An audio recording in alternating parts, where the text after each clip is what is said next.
Par la grâce du Seigneur, nous commençons la nouvelle année liturgique. Son seul but est de former le Christ en nous par l'action du Saint-Esprit. Sa raison d'être est la divinisation de l'homme. Une image pour décrire l'année liturgique est celle d'un cercle ou d'un anneau de 365 jours, un tour accompli chaque année autour du Christ, soleil de justice, de vérité et de sainteté. Dans ce cycle, l'Église a réparti la mémoire de l'œuvre de salut de son Seigneur, de la naissance à la vie publique, à la passion et à la mort, à la résurrection jusqu'à la gloire, dans l'attente de sa venue finale.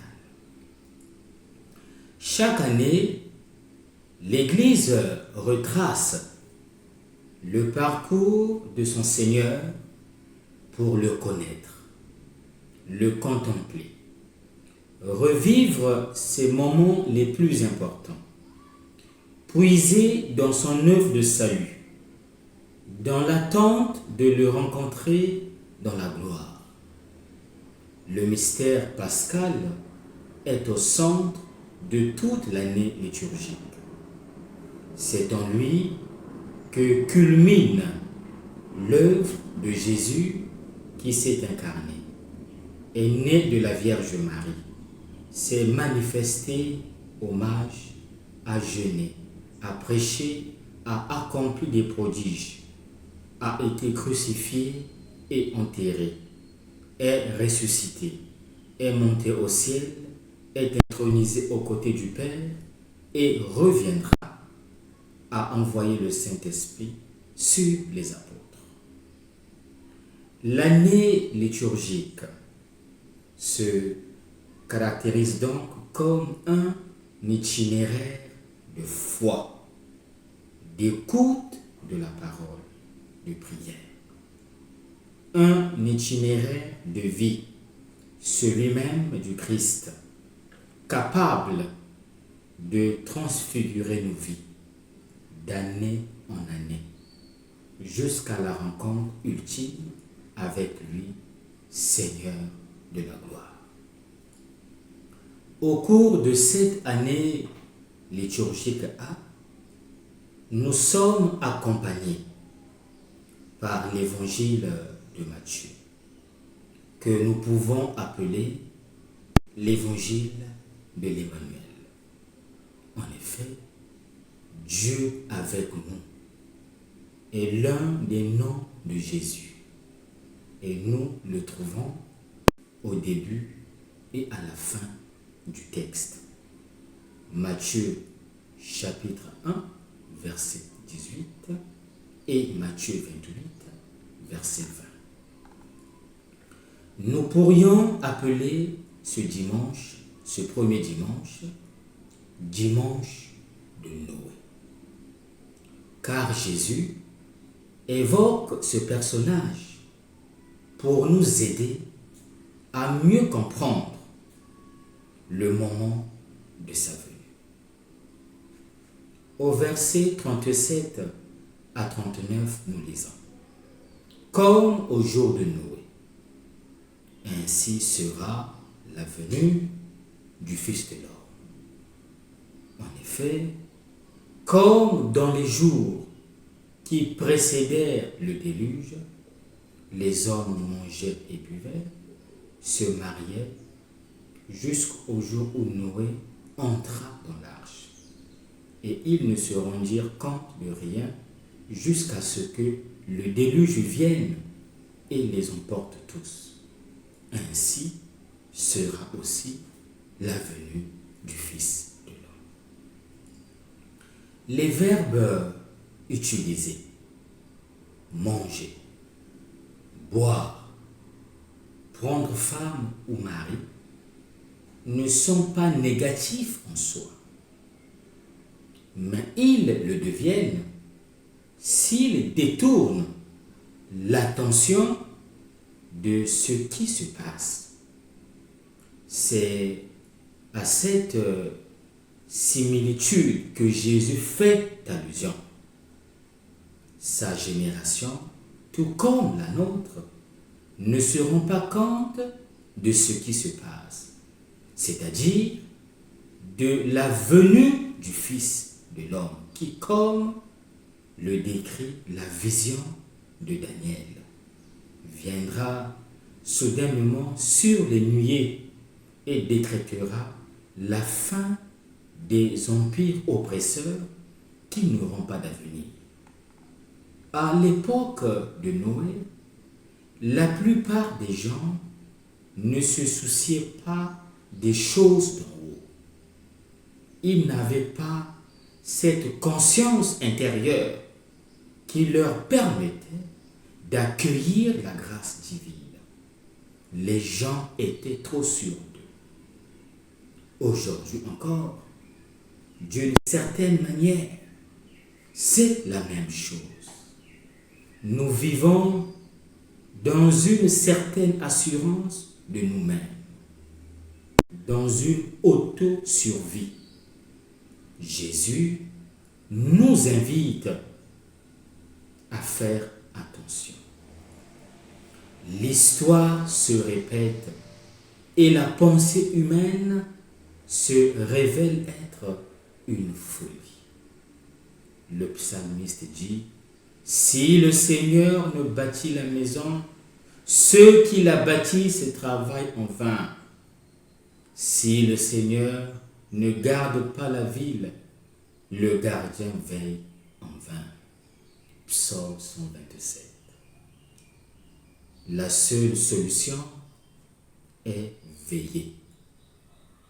Veillez donc, car vous ne savez pas quel jour notre Seigneur viendra. Si nous parcourons les évangiles, nous rencontrons plusieurs fois ce verset dans la bouche de Jésus. Jésus a toujours mis en garde contre l'incertitude. Même la mort peut être pour nous un motif de rejet et nous pousser à vivre comme si elle n'existait pas. Pourtant, nous savons que nous devons mourir. C'est notre aveuglement qui est ici mis en garde, notre dureté de cœur, d'où le thème de la vigilance. Pour faire comprendre cela, l'évangéliste en parle jusqu'au chapitre 25.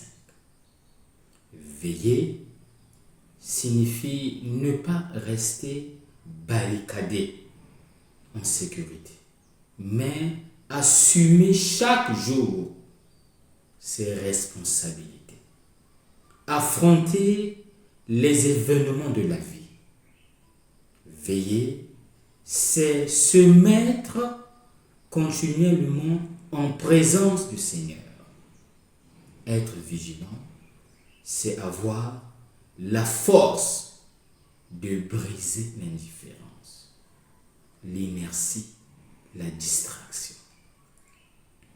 Saint Paul, écrivant aux chrétiens de Rome, dit: il est maintenant temps de vous réveiller du sommeil, car notre salut est plus proche maintenant que lorsque nous sommes devenus croyants. Romains chapitre 13, verset 11, notre deuxième lecture. Celui qui dort vit dans la torpeur des sens. Il est allongé sur le dos. Il a des yeux, mais ne voit pas. Il a des oreilles, mais n'entend pas. Il a des lèvres, mais ne parle pas. son cœur bat mais n'aime pas. Il dort. Il en va autrement de la personne qui est éveillée. Elle est capable de se tenir debout dans la vie quotidienne, car elle est capable de rester en présence de Dieu et lit la réalité de la vie à partir du cœur de Dieu. Un cœur capable d'aimer au-delà de toute mesure jusqu'au don de sa propre vie. Au début du temps liturgique de l'Avent, l'impératif de la vigilance revient avec force. Veillez donc, car vous ne savez pas quel jour votre Seigneur viendra. Veillez, c'est ainsi saisir, comprendre le présent pour y découvrir le passage de Dieu.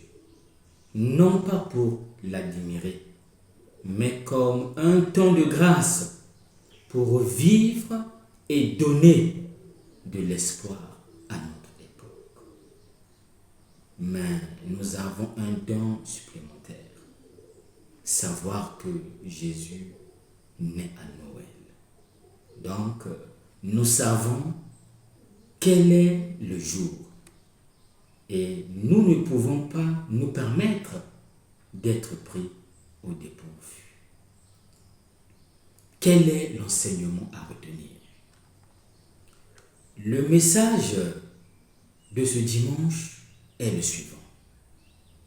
Prise de conscience et vigilance dans l'attente de la venue du Seigneur. Nous devons reconnaître que nous aussi vivons trop distraits. La distraction et la superficialité sont le vice suprême de notre époque. Nous risquons, nous aussi, de vivre sans nous rendre compte de rien et par conséquent d'être entraînés par les événements aspirés par la routine de la vie, de faire beaucoup de choses sans leur donner de sens ni d'orientation, avec pour conséquence l'insatisfaction et le vide intérieur. À quoi nous convie ce dimanche? En ce premier dimanche de l'Avent, nous sommes invités à tourner notre regard vers celui qui vient, qui est venu et qui viendra. La liturgie nous rappelle cet impératif. Veillez. Veillez dans l'attente de la venue du Seigneur. Toute la liturgie de ce dimanche nous présente la naissance d'un nouveau jour et d'une nouvelle année nourrie par son déroulement, par la lumière, la paix et l'espérance.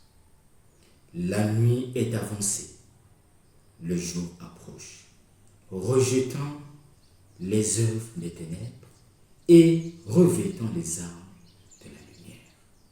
Même lorsque les nuits reviendront dans la vie du croyant, il sait qu'il n'est pas seul sur le chemin. Bon dimanche